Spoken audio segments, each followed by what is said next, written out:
आज पहाटे हेमंत गोडसे आणि बोरस्तेंनी मुख्यमंत्र्यांची भेट घेतली आहे। ठाण्यामधील निवासस्थानी नाशिकच्या पदाधिकाऱ्यांसोबत बैठक झाली।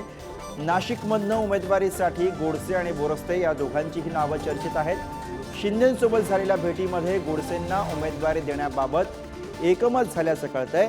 येत्या 2 दिवसांमध्ये उमेदवारी जाहीर केली जाणार आहे। नाशिकच्या जागेबाबत तिढा सुटण्याच्या मार्गावरती आहे। महायुतीकडनं गोडसेंनाच उमेदवारी मिळण्याची शक्यता या भेटीनंतर आता बळावलेली आहे।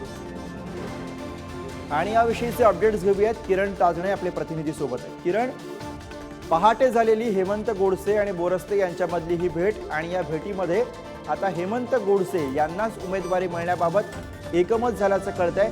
काय माहिती मिळते या बैठकीबाबतची?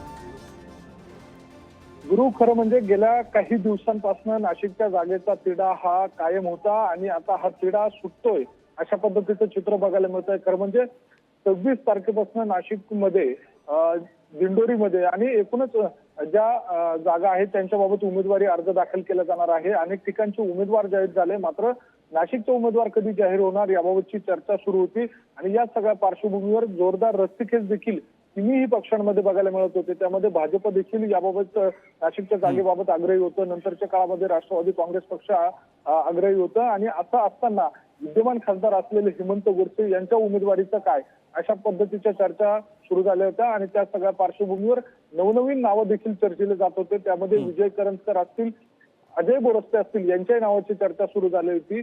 आणि असं असताना कालच्या दिवशी हेमंत गोडसे, अजय बोरस्ते हे देखील मुंबईला रवाना झाले होते आणि त्या ठिकाणी जर बघितलं तर रात्रीच्या वेळेला 3 वाजेच्या दरम्यान पहाटेच्या वेळेला मुख्यमंत्री एकनाथ शिंदे यांची भेट झालेली आहे आणि या भेटीमध्ये हेमंत गोडसे हेच उमेदवार असणार हे जवळपास निश्चित झालेले आहे। या वेळेला जिल्ह्यातील अनेक पदाधिकारी देखील उपस्थित होते आणि त्यांच्या समोरच मुख्यमंत्री एकनाथ शिंदे यांनी याबाबतची ग्वाही दिलेली आहे। त्यामुळे येत्या 1 ते 2 दिवसामध्ये उमेदवारी देखील जाहीर होईल असंही सांगण्यात आलेलं आहे। त्यामुळे आता हेमंत गोडसे यांची वाट मोकळी झाली आहे असं म्हणायला हरकत नाही। गुरु।